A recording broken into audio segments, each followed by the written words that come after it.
வணக்கம் ஆன்மீக பக்தி தகவல் சேனல் நேர்களே, நான் உங்கள் அன்பான சயின்டிபிக் வேதிக் அஸ்ட்ராலஜர் ஆஸ்ட்ரோ அருண்ஜி பேசுகிறேன். நல்லது நினைப்போம், நல்லதே நடக்கும். இந்த வீடியோவில் நம்ம மார்ச் 2026 மிதுன ராசிக்காரர்களுக்கு எத்தகைய ஒரு பலாபலன்கள் நிறைந்த ஒரு மாதமாக இருக்க போகுதுங்கிறத நம்ம பார்க்க போகிறோம்.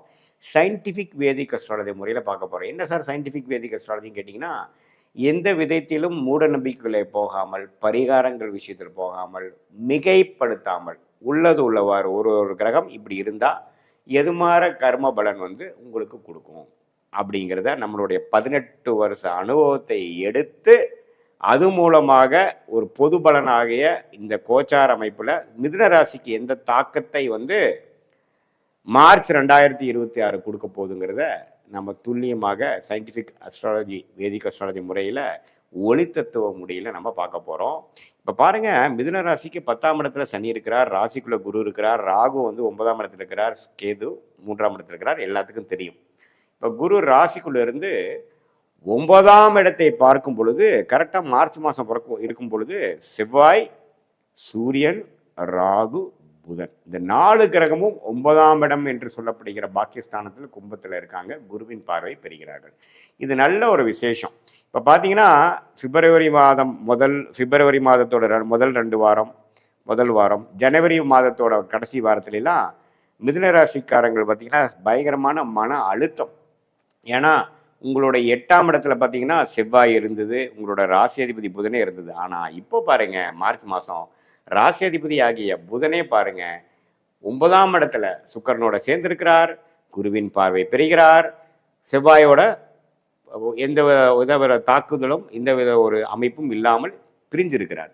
ஸோ இதை நம்ம ஒரு நல்ல அமைப்பு. மார்ச் மாதம் நல்லாவே நீங்கள் முன்னேறக்கூடிய அமைப்பு, நல்ல கிளாரிட்டி கிடைக்கக்கூடிய அமைப்பு, அடுத்தடுத்த விஷயங்கள் நீங்கள் போகக்கூடிய அமைப்பு. மாணவர்களாக இருந்தாலும் சரி, படிப்பு முடித்து வேலைக்கு போகணுன்னு ட்ரை பண்ணிட்டு இருக்கிறவங்களா இருந்தாலும் சரி, வேலை போய் ஒரு 3 வருஷம் ஆச்சு ப்ரொமோஷனுக்கு வெயிட் பண்ணிட்டு இருக்குங்கிறவங்களா இருந்தாலும் சரி, வெளிநாடு வாய்ப்புகளை எதிர்பார்ப்புகிறவங்களா இருந்தாலும் சரி, உத்தியோகஸ்தர்களாக இருந்தாலும் சரி, பெரிய முதலீட்டாளர்களாக வியாபாரிகளாக இருந்தாலும் சரி, சீனியர் சிட்டிசனாக இருந்தாலும் 9ஆம் இடத்துல இருக்கக்கூடிய இந்த 4 கிரகம் குருவின் பார்வை பெற்றிருக்கிறது மிதுன ராசிக்கு ஒரு அற்புதமான ஒரு மாதமாக இருக்கு. அதே சமயத்துல மார்ச் 15ஆம் தேதிக்கு மேல சூரியனே 10ஆம் இடத்துக்கு போறார், சுக்கிரன் 10ஆம் இடத்துல இருக்கிறார், சனியும் 10ஆம் இடத்துல இருக்கிறார்.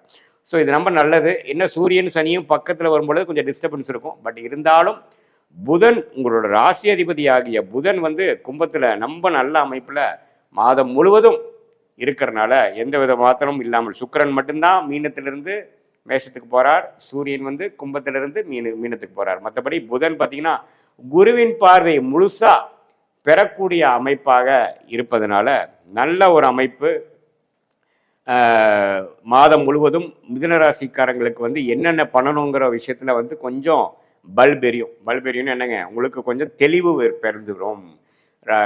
ஜனவரி மாதம் பிப்ரவரி மாதம் பட்ட கஷ்டங்கள் இருந்து இப்போ ஓரளவுக்கு எப்படி மீண்டு வரணும், எப்படி போய் நம்ம ஜெயிக்க முடியும், எப்படி ஒரு சில விஷயங்கள் காரியங்கள் நடத்திக்க முடியும், நம்ம சிக்கல்ல நாம் எப்படி வெளியில வர முடியுங்கிற ஒரு நல்ல ஒரு வழியை கொடுக்கக்கூடிய, வெளிச்சத்தை கொடுக்கக்கூடிய, குருவின் பார்வை பெறக்கூடிய ராசி அதிபதியாக புதன் இருப்பதனால நல்லா இருக்கு. அது ராகுவோட சேரும்போது சில பிரம்மாண்டங்கள் நடக்கும், சில எதிர்பாராத சில ஒரு முன்னேற்றங்கள், லாபங்கள்லாம் பெறக்கூடிய அமைப்புகள் இருக்கு.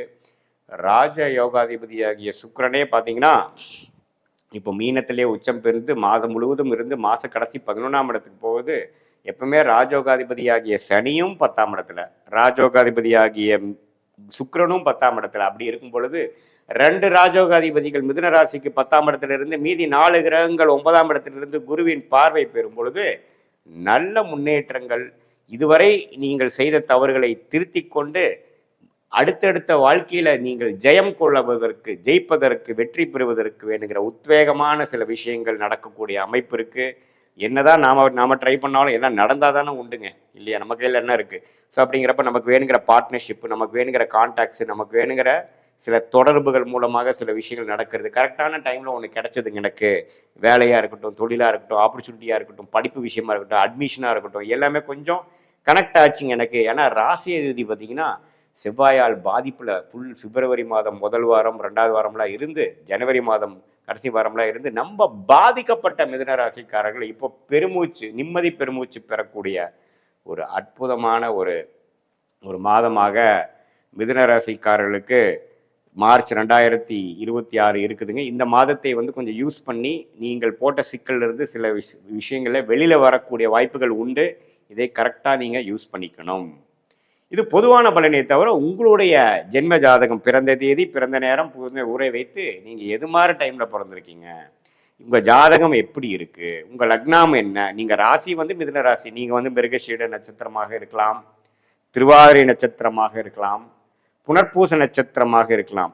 பட் உங்க லக்னம் என்ன அப்படிங்கிறத வைத்து அந்த லக்னாதிபதி எந்த அளவுக்கு பலமாக இருக்கிறார் உங்க ஜாதகத்துல, என்ன தசை நடக்குது, என்ன புக்தி நடக்குது, இதெல்லாம் வைத்து உங்க தசநாதனும் புக்திநாதனும் எந்த அளவுக்கு இப்ப கோச்சாரம் நாம பேசணும் பாத்தீங்களா மிதுன ராசிக்கு, அதுல கோச்சாரத்துல எந்த அளவுக்கு நன்றாக இருக்கிறாருங்களெல்லாம் ஒருங்கிணைத்து சேர்த்து வைத்து நம்ம பார்க்கும் பொழுது உண்மையுமே துல்லியமான பலன்கள் எடுத்து அடுத்த வரக்கூடிய ஷார்ட் டேர்ம் எப்படி இருக்க போகுது உங்க லைஃப்ல, ஒரு 2 மாதம் 3 மாதம் 6 மாதத்துக்குள்ள எப்படி இருக்கு, அடுத்த வரக்கூடிய long term 1 year 2 year 3 year pattern எப்படி உங்களுக்கு வாழ்க்கையில வந்து ஓப்பன் அப் ஆகுது, எந்த பிராப்தங்கள் காத்திருக்குது, எந்த பிராப்தங்கள் இல்லை, எந்த சாய்ஸ் எடுக்கலாம், எந்த சாய்ஸ் எடுக்க வேண்டாங்கிற ஒரு கன்ஃபியூஷன் இருந்ததுன்னா சயின்டிஃபிக் வேதிக் அஸ்ட்ராலஜி முறையில் உங்களுடைய தனிப்பட்ட ஜாதகம் எந்த அளவுக்கு இருக்கு, எது மாதிரி அமைப்பில் இருக்கு, இப்போ நான் சொன்ன கோச்சார அமைப்புகள்லாம் எப்படி இருக்குங்கிறதெல்லாம் ஒருங்கிணைத்து பார்க்கும் பொழுது இப்போ நான் சொன்ன நல்ல பலன்கள் உங்களுக்கு நல்ல